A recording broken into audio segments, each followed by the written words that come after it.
안녕하세요. 책을 감상하래의 이근석입니다. 오늘 읽을 책은 소크라테스 익스프레스입니다. 작가는 에릭 와이너입니다. 책의 순서가 새벽, 정오, 항원으로 나누어져 있습니다. 듣고 느끼면서 즐겨보세요.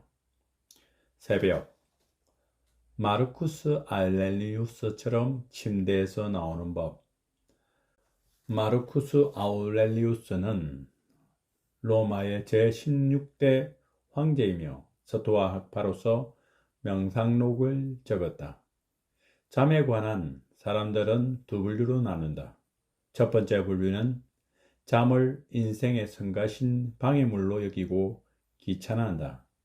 두 번째 분류에게 잠은 인생의 순수한 쾌락 중 하나다. 로마 황제 마르쿠스 아우렐리우스는 거의 50만 명에 달하는 군대를 지휘했다.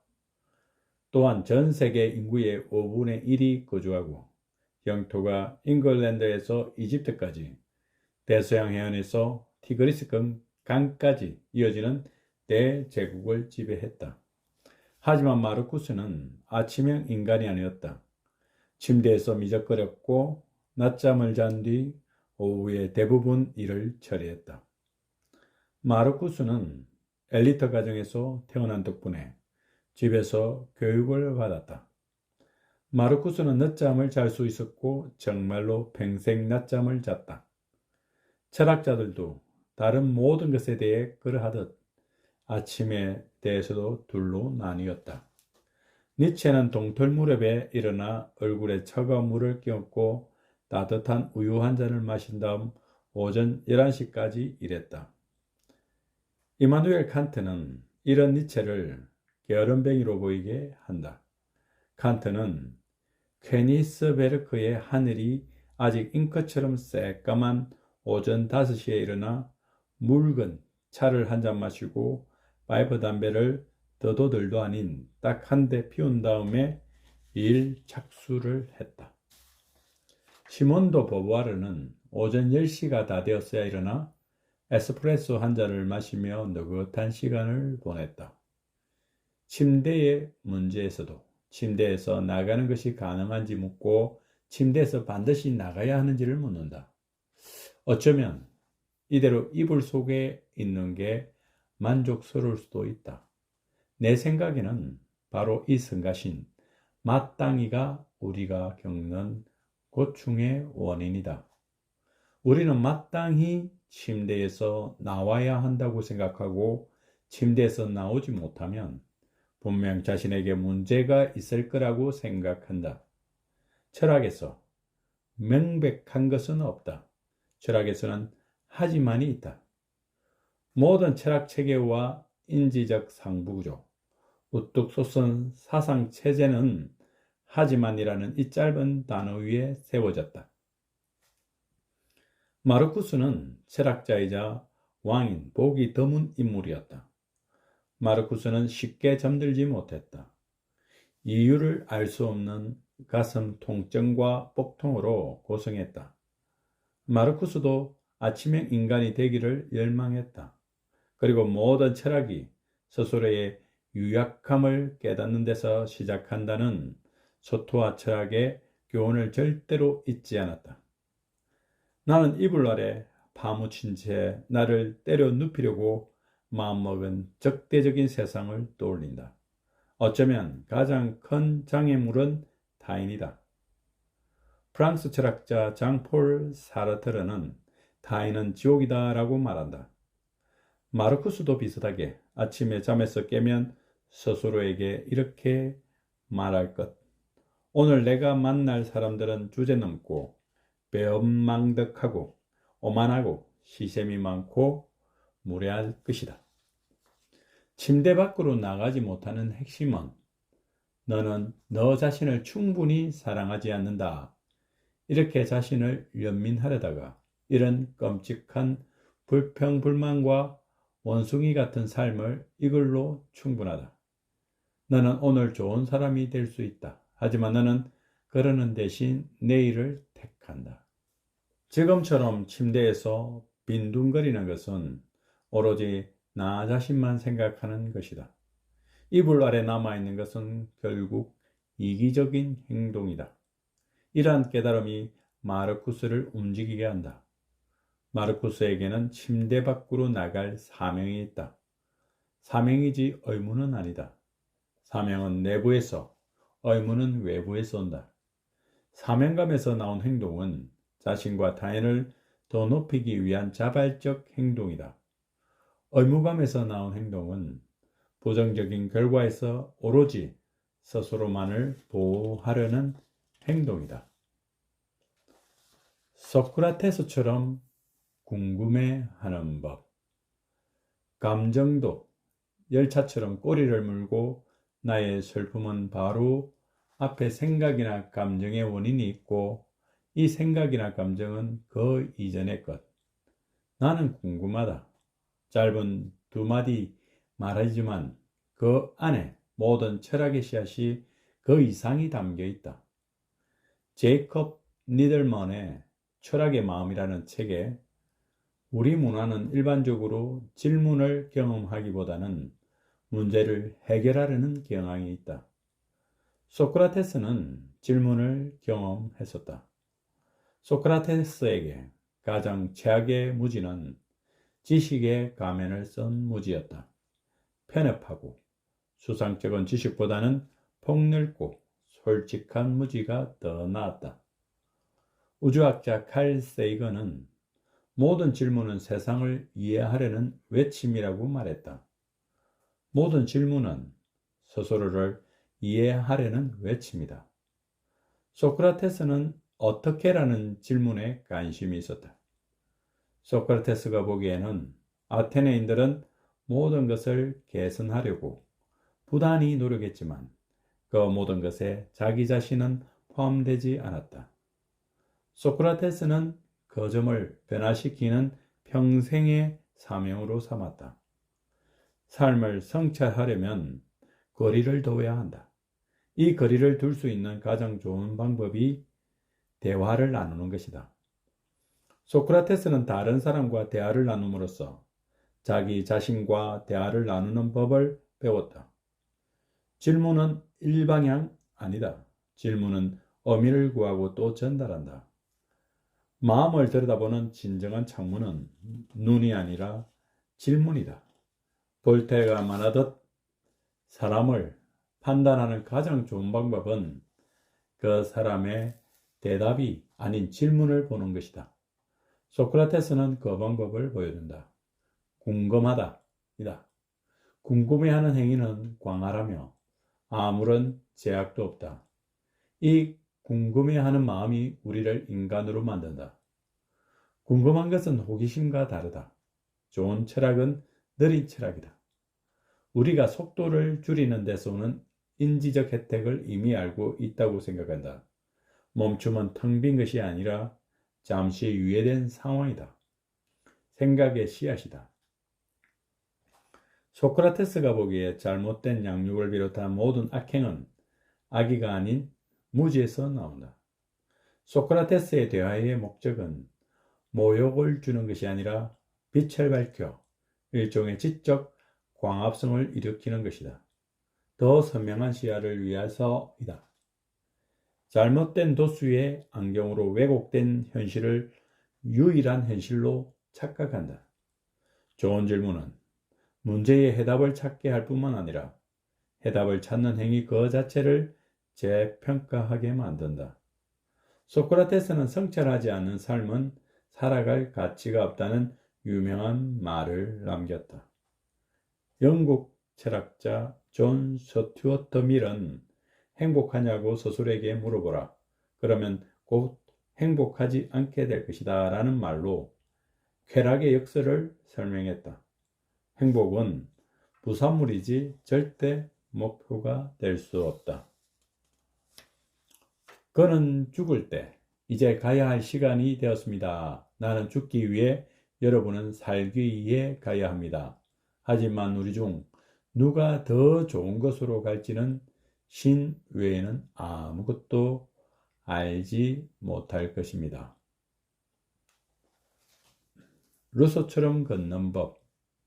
장자크 루소는 다양한 정체성을 가진 사람이었다. 그는 자주 걸었다. 걷기는 개인적 행위이며 자기 자신을 위해 걷고 걷기의 본질이 자유이다.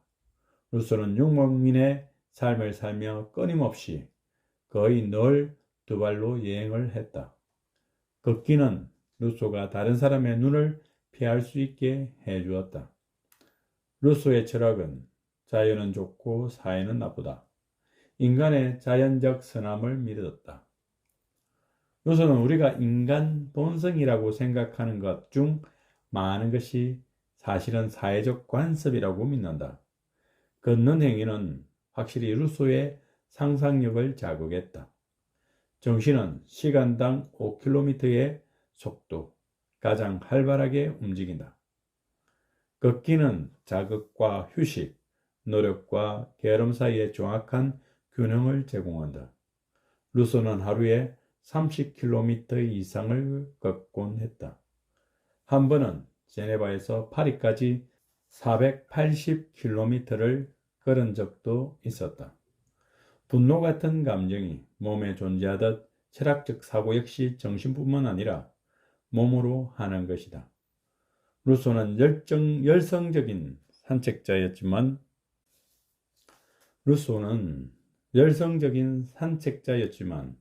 영웅적인 산책자는 아니었다.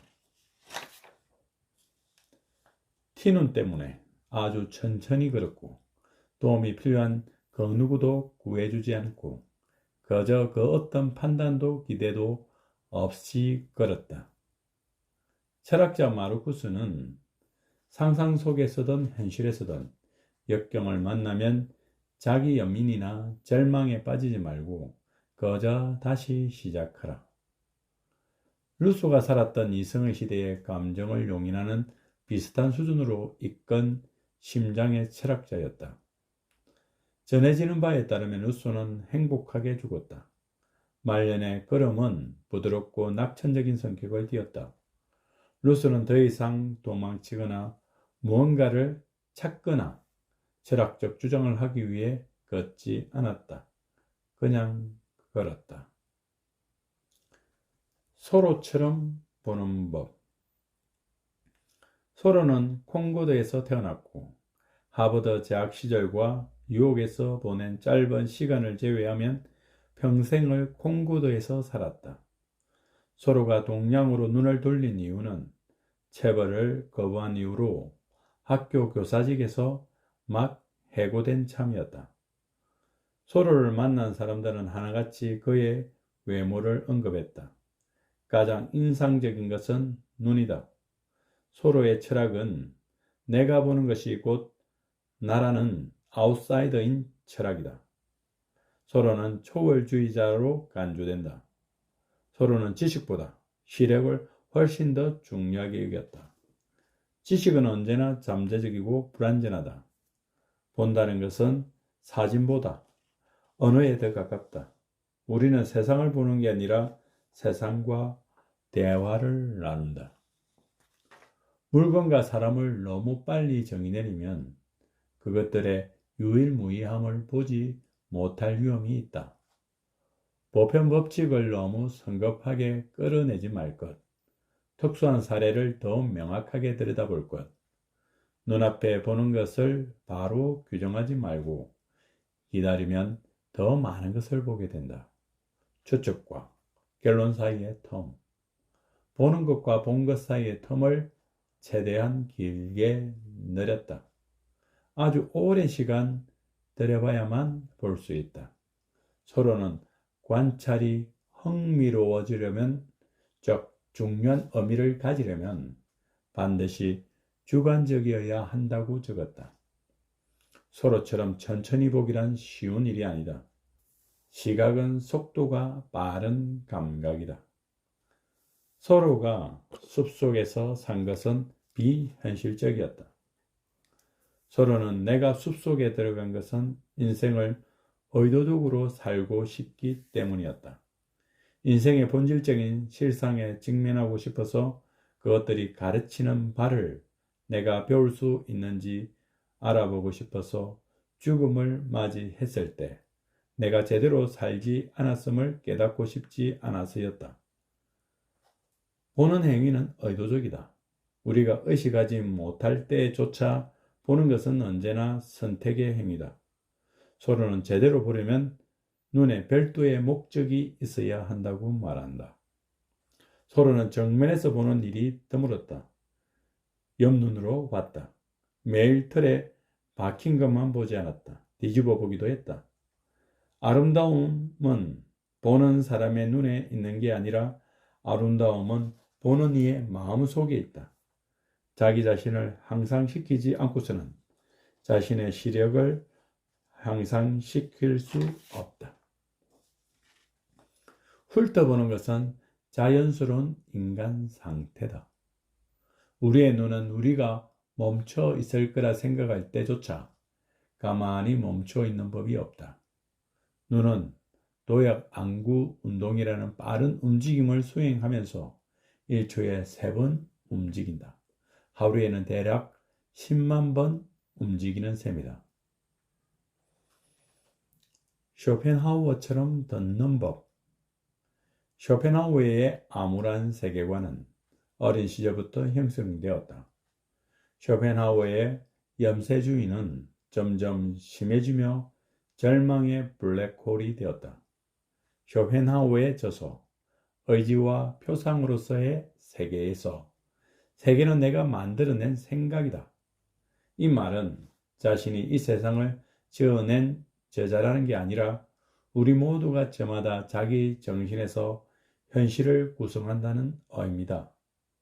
그는 관념론자였다.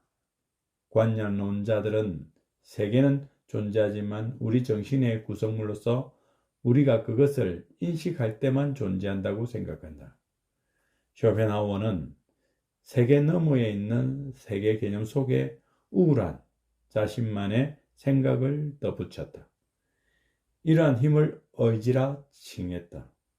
의지는 끝없는 노력이다. 만족 없는 욕망이다. 결국 의지는 자신을 먹어치우며 살아가야 하는데 의지는 결국 자기 자신을 해친다. 이런 절망에서 벗어나는 것은 금욕적인 삶을 살고 다른 방법은 예술이다. 쇼펜하우어는 평생 독신으로 살았으며 사회성이 부족했다.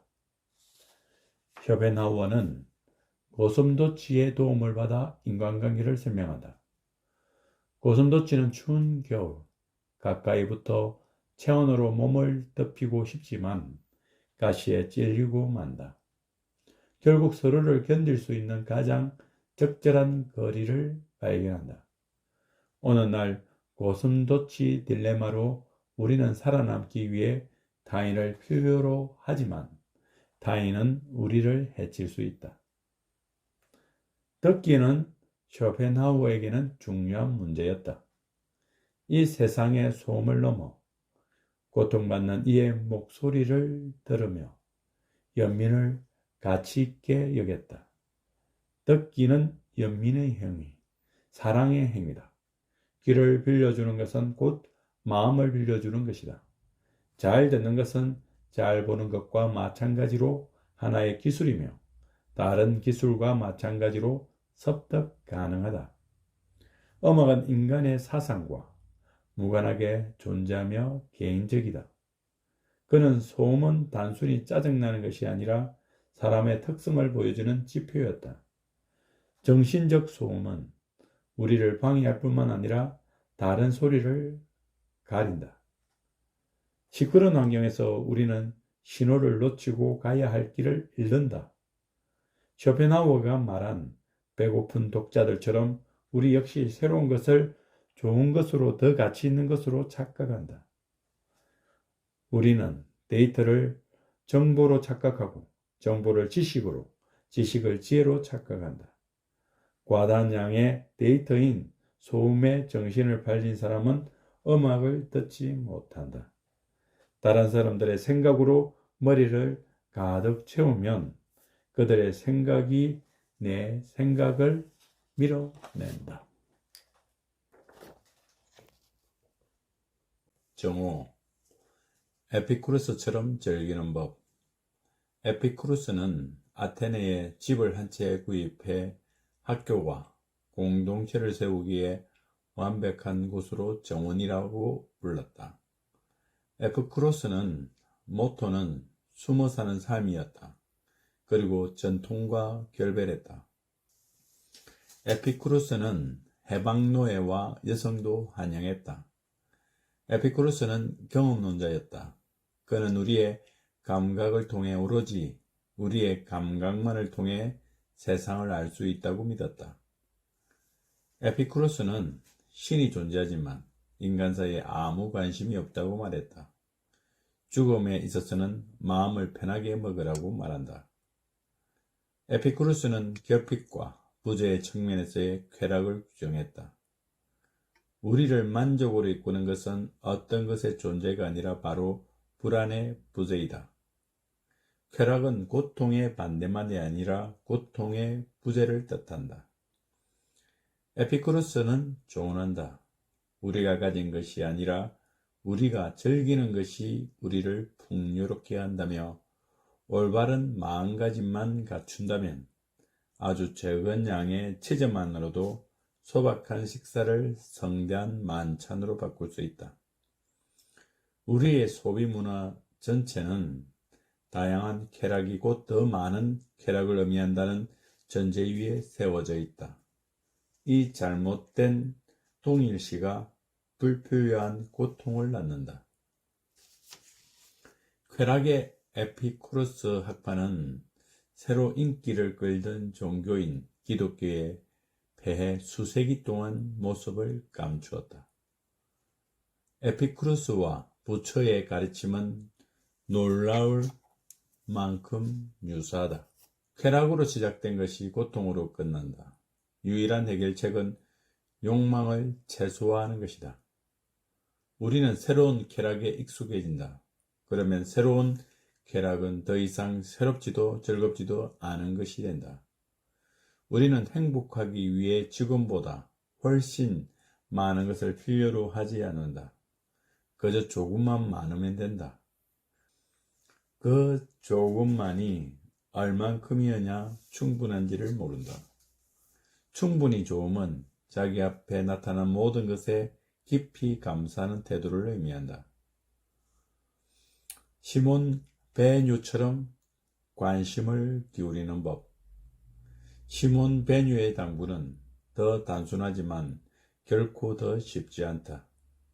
베뉴는 관심을 기울이는 것을 요구한다. 관심은 제멋대로 퍼져나간 베뉴의 철학과 삶을 하나로 묶어주는 끈이었다. 관심은 중요하다. 관심은 우리 삶을 형성한다. 관심의 질이 삶의 질을 결정한다. 베뉴는 가장 큰 희열은 가장 온전하게 주의를 기울였을 때 찾아온다라고 말했다. 깊은 몰입한 사람은 자기 자신에게 몰두한 것이 아니라 그 순간에 몰입할 자신이 사라지기 때문이다. 몰입은 그저 주의를 기울여야 할 뿐이다. 어린 나이부터 베뉴는 타인의 고통을 자기 고통처럼 느꼈다. 베뉴의 관심은 어떤 수단이나 기법으로 보진 않았다. 도덕적으로 올바른 행동이며 마땅히 해야 할 일이라는 이유에서 관심을 기울일 것이었다. 가장 강렬하고 너그러운 행태의 관심에는 바로 사랑이다. 베뉴의 마음을 녹이는 말은 지금 무슨 일을 겪고 계신가요? 진정한 관심이라면 그저 타인의 존재를 인지하기만 하는 것이 아니라 그 사람을 인정하고 공경해야 한다. 관심은 집중이 아니다. 집중은 수축한다. 관심은 확장한다. 베뉴는 진정한 관심이란 일종의 기다림과 같다고 믿었다. 우리가 가장 귀중한 선물을 얻는 것은 그것을 찾아 나설 때가 아니라 그것을 기다릴 때다. 관심의 반대말은 산만함이 아니라 조급함이다. 우리는 주의를 기울일 때 가치가 있다고 생각하는 것에만 주의를 기울인다. 그리고 종종 너무 서둘러 판단을 내리듯이 우리는 관심을 기울이는데도 너무 성급하다. 베뉴의 대부분 사람들이 사소하다 여길 문제에 크나큰 관심을 기울였다. 인내심은 좋은 덕목이고 더 이성적으로 행동할 확률이 높다. 모든 말다툼은 오해에서 비롯된다기보다는 범주의 오류에서 비롯된다. 양측이 같은 문제를 다르게 보는 것이 아니라 양측에게는 각자 다른 두 개의 문제가 있다. 모든 부주의는 이기심의 한 형태다. 자기 머릿속에 일어나는 일이 나머지 세상에서 일어나는 일보다 더 흥미롭고 중요하다고 판단한다. 그들의 관심은 억눌려 있고 정체되어 있다.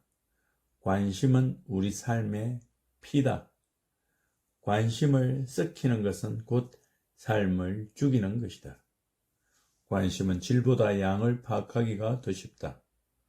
우리는 가장 중요한 것이 아닌 가장 쉬운 것을 평가한다. 욕망은 관심과 양립할 수 없다. 무언가를 욕망하는 것은 거기에서 얻고자 하는 바가 있다는 뜻인데 그 상태가 우리의 시야를 가린다. 문제의 주체는 나다. 무언가를 간절히 바랄 때 그것에 관심을 기울이고 있는 것처럼 보일 수 있지만 그건 환상이다. 우리의 관심이 우리를 어디로 이끌지, 아니 어디로 이끌지 알 수 없는 일이다. 눈에 보이는 결실이 없다 할지라도 진전이 있을 것이라고 말한다. 간디처럼 싸우는 법. 간디는 진정한 아름다움은 악에 맞서 선한 일을 행하는 것이다. 비폭력은 창조성을 요구한다. 간디는 언제나 새롭고 혁신적으로 싸우는 방법을 찾아 헤맸다.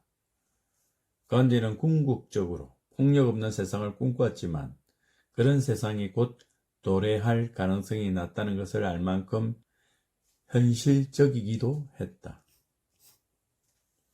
간디는 싸움을 필요악이 아닌 필요선으로 보았다. 우리가 잘 싸우기만 한다면 말이다. 간디는 폭력을 혐오했지만 그가 폭력보다 더 싫어하는 것이 바로 비겁함이었다. 간디의 진정한 목표는 인도만의 방식으로 자유를 되찾는 것이었다. 대의를 위해 기꺼이 죽으려 하되 다른 사람을 죽이려 하지는 않는 사람이었다. 간디는 결과를 지향하지 않았다. 과정을 지향했다. 그는 인도의 독립이 아닌 독립할 자격이 있는 인도를 추구했다.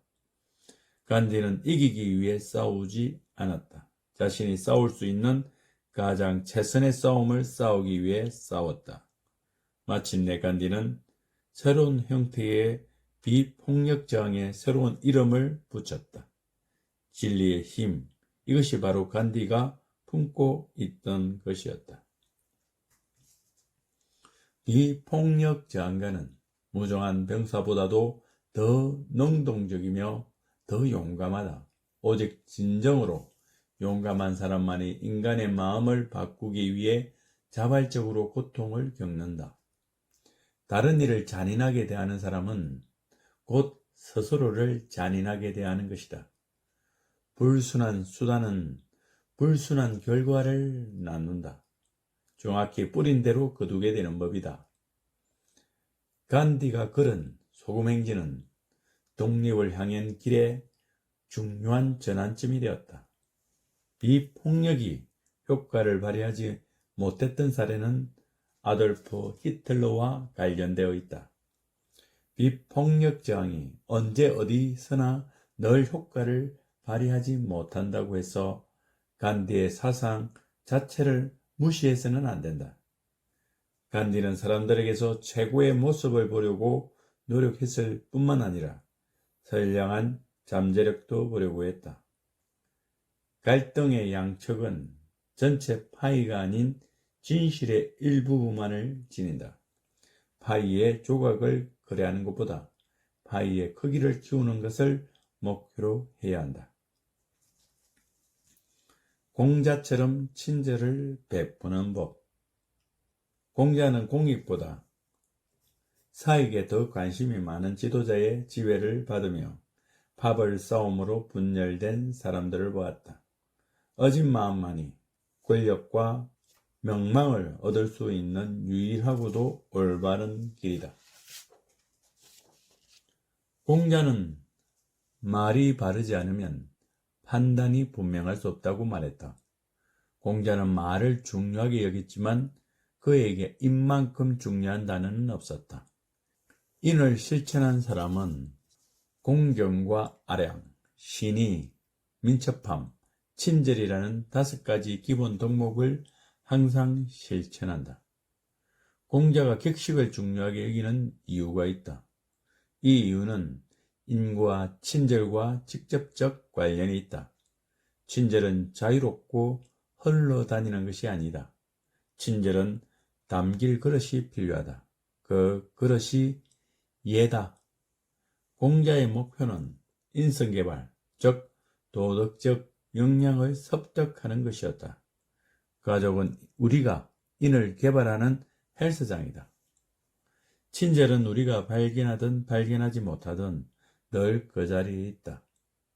하버드 대학의 고생물학자 스티븐 제이 굴드는 이 현상에 거대한 비대칭이라는 이름을 붙였다. 사람들의 눈길을 끄는 한 번의 악랄한 사건은 1만 번의 친절한 행동으로 상쇄될 것이다. 친절은 힘든 것이다.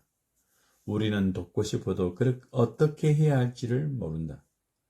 감정이입이 필요하지만 그것만으로는 충분치 않다. 유교적 의례가 필요하다. 의례는 우리를 하나로 모아준다. 감정을 담을 그릇을 제공한다. 세이 손아원처럼 작은 것에 감사하는 법. 베갯 머리 서책. 거의 20년 전 이 책의 존재를 처음 알았을 때 정말 이상한 제목이라고 생각했다. 저자인 세이 쇼나고는 개인적 즐거움을 위해 내가 생각하고 느낀 것을 적었을 뿐이라고 말한다.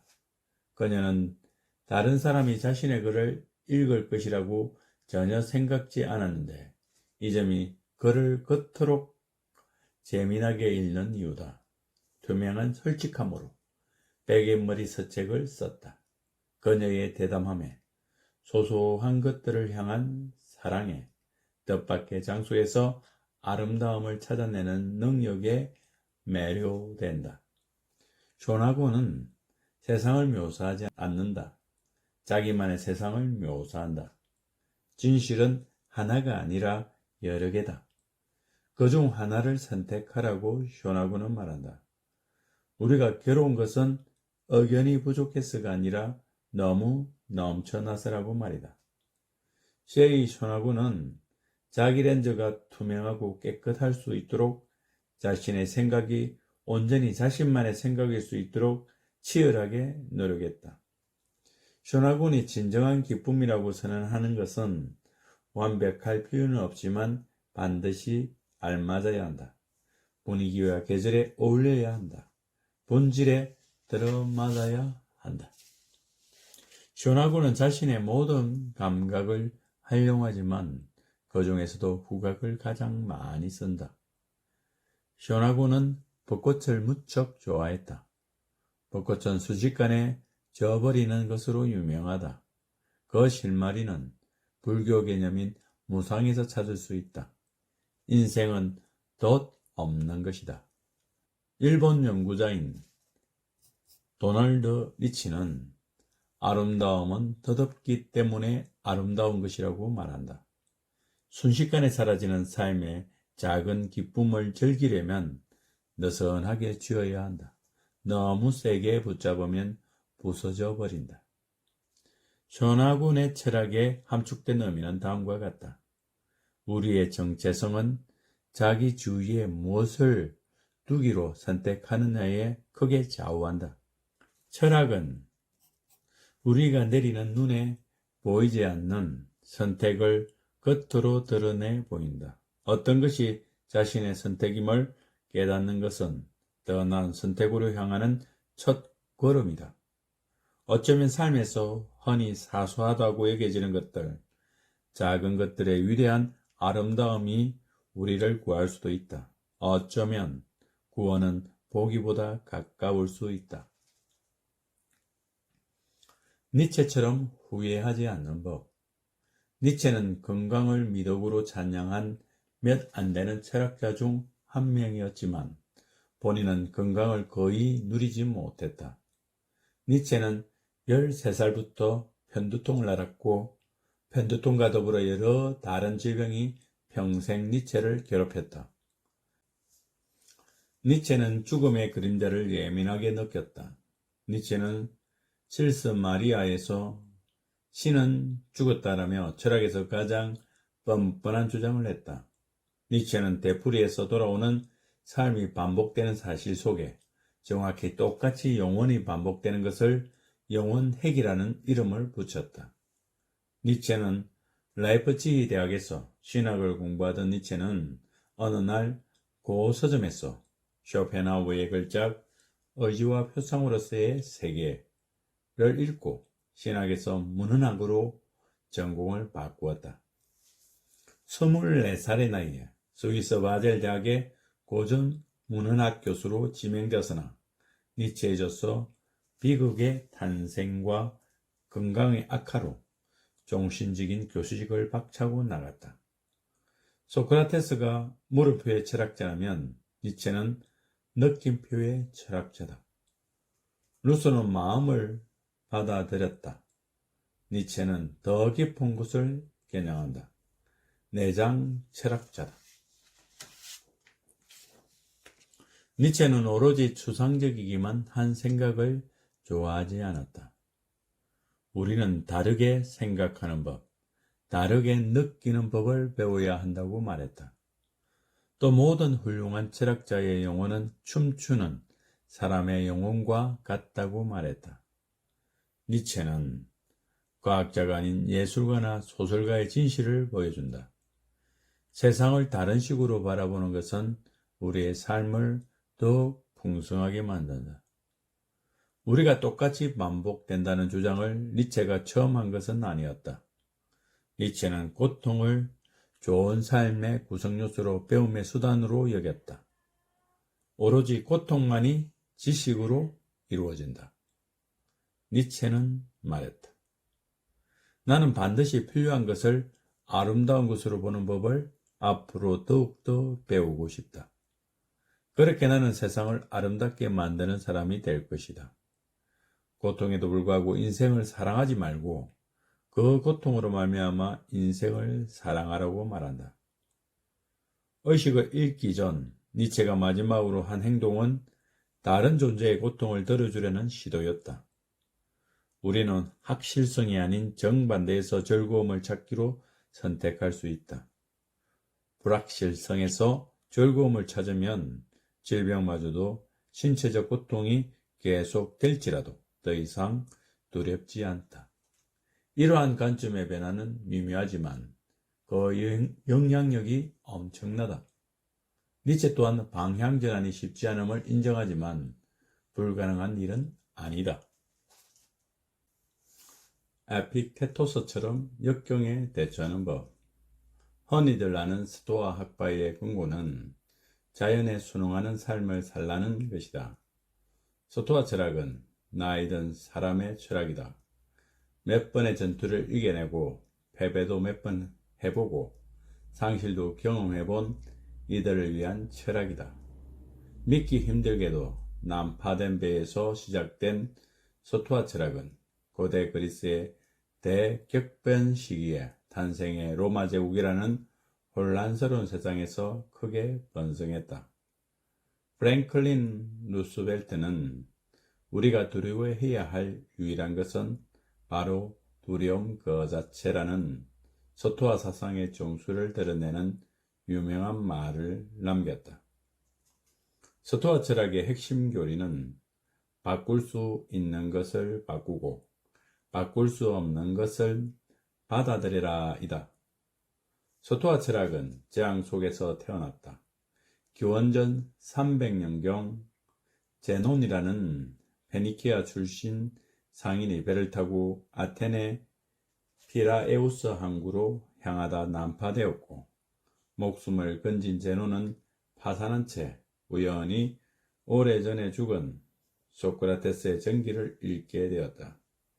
제논은 견유학파의 고집스러움을 존경했다 하지만 하나의 학파를 이루기엔 부족하다고 생각했고 그래서 자신이 직접 학파를 세웠다. 서토아 학파의 핵심은 바로 고난을 통해 강해지고 성장할 수 있다는 것. 세네키는 바람에 수없이 시달리지 않은 나무는 땅에 튼튼하게 뿌리박지 못한다. 바람에 흔들려야 땅을 더욱 강하게 움켜쥐고 뿌리를 내릴 수 있기 때문이다. 고난은 덕을 함양할 수 있는 기회다. 서토아 학파는 차가운 사람이 아니다. 오직 부정적인 감정만 내던진다. 로마의 노예였다가 철학자로 변신한 에픽테토스는 어떤 것들은 우리에게 달렸고 어떤 것들은 우리에게 달려있지 않다라고 말한다. 에픽테토스는 기원 후 55년에 로마 황제의 고문이었던 사람은 에픽테토스를 고문하다 다리가 부러져 평생 다리를 절었다. 철학은 우리 자신의 나약함을 의식하는 것에서 시작한다고 에픽테토스가 말했다. 그리고 내면 세계를 지배하라. 그러면 천하무적이 될 것이다 라고 말한다. 에픽테토스는 모르는 사람에게 자기 몸을 맡기는 상황을 상상해 보라고 말한다. 우리가 매일 마음속으로 하는 일이다. 우리는 우리의 주권을 타인에게 이양해 그들이 우리의 마음을 지배하게 만든다. 그들을 몰아내야 한다. 서토아 철학은 해야 할 일을 하라. 그리고 일어날 일이 일어나게 두라. 우리는 외부의 목표를 내부의 목표로 바꿈으로써 실망을 대비할 수 있다. 서토아 학파는 우리 생각과 행동의 책임이 우리에게 있듯 우리 감정에 대한 책임도 우리에게 있다. 에픽테토스는 제안한다. 감정에 다른 이름을 붙여라. 홀로 있을 때 느끼는 고독의 평온함이라는 이름을 붙여라. 서토아 학파의 격언으로 훌륭한 사람은 탄식하지도 한숨 쉬지도 불평하지도 않는다. 마르쿠스도 불평불만이 고통을 줄여주지 않고 오히려 악화시킨다. 어느 면에서든 불평은 하지 않는 것이 가장 좋다. 서토아 철학은 미래의 고난을 상상하는 것은 미래를 걱정하는 것과는 다르다. 걱정은 모호하고 애매한 것이다. 하지만 고난을 예상하는 것은 구체적 행위이다. 서토아 철학의 세계관에서 에픽테토스는 이렇게 말한다. 무언가를 잃어버렸을 때 그 자리에서 즉시 그 사실을 받아들이고 그것을 가질 수 있었던 시간에 감사해라.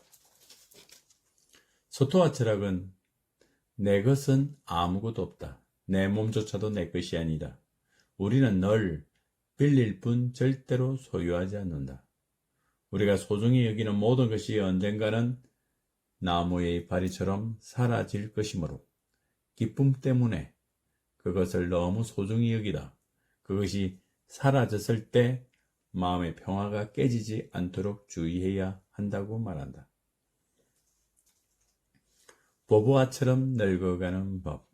보부아르는 젊었을 때부터 노화에 집착했다. 죽음보다도 노년을 더 두려워했다. 보부아르는 나이와 싸우면서 분노했지만 결국 보부아르는 노화와 평화로운 관계를 맺고 노화를 받아들였으며 나이듦을 사랑하게 되었다. 우리에게는 나이듦에 대한 새로운 사고방식이 필요하다. 사실 우리는 노화에 대해 별 생각을 안 하고 젊음을 유지하는 것만 생각한다. 실존주의는 무엇이 아니라 어떻게를 다룬다. 어떻게 하면 우리는 더 진정성이 있고 의미 있는 삶을 살 수 있는가? 보부아르가 보기엔 노아는 타인이 내리는 문화적, 사회적 판결이 되었다. 배심원이 없으면 판결도 없다. 나는 노인들이 특히 자유를 포기한다고 생각한다. 사람들은 노인을 무력하고 하찮은 존재로 바라보고 노인들도 곧 스스로를 그런 식으로 바라보기 시작한다. 우리는 사회적 역할과 자기의 본질을 혼동하고 타인에 사로잡혀 연기하고 있다. 잘 늙어갈 수 있는 10가지 방법. 첫 번째, 과거를 받아들일 것. 과거는 치유의 측면과 창조적 측면으로 나누어져 있다. 둘째, 친구를 사귈 것. 셋째, 타인의 생각에 신경 쓰지 말 것. 넷째, 호기심을 잃지 말 것. 다섯 번째, 프로젝트를 추구할 것.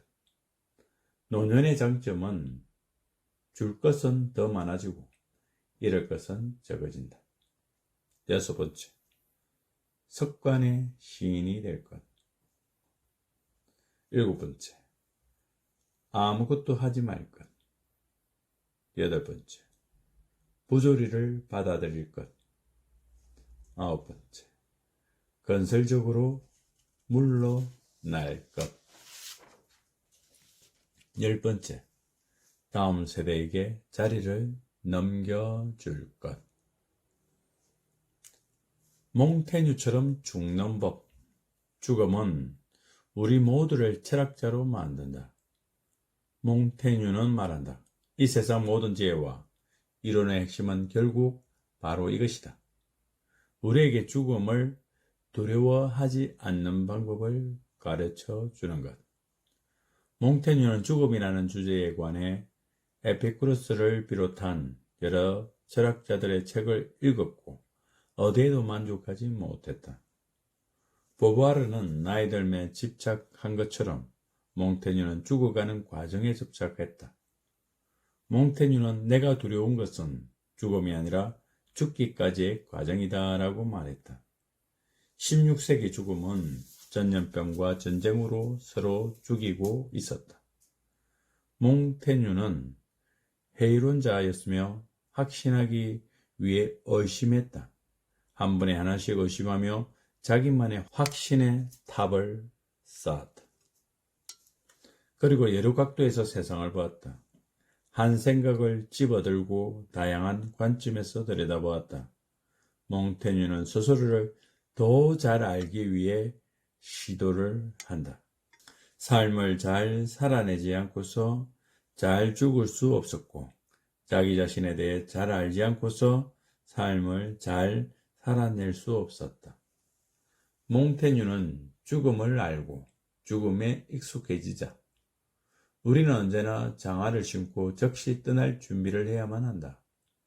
죽음이 내 안락에서 안락하고 편안한 삶을 함께 했으면 좋겠다. 죽음은 내 삶의 커다랗고 중요한 일부다. 그에게 죽음은 마치 나무에서 떨어지는 낙엽처럼 어떻게 떨어져야 할지 걱정하지 않는다. 어떻게 죽어야 할지 모른다. 해도 걱정하지 마라. 때가 되면 자연이 전부 다 제대로 알려줄 것이다. 죽음의 해결책은 더 긴 삶이 아니다. 절망의 해결책이 희망이 아닌 것과 마찬가지다. 죽음과 절망 모두 수용이라는 같은 약을 필요로 한다.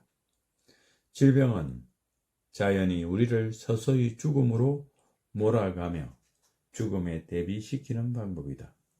건강하던 몸에서 죽은 몸이 되는 것은 견디기 괴로운 일이지만 고통스러운 삶에서 죽음으로 변하는 그리 잔인하지 않다.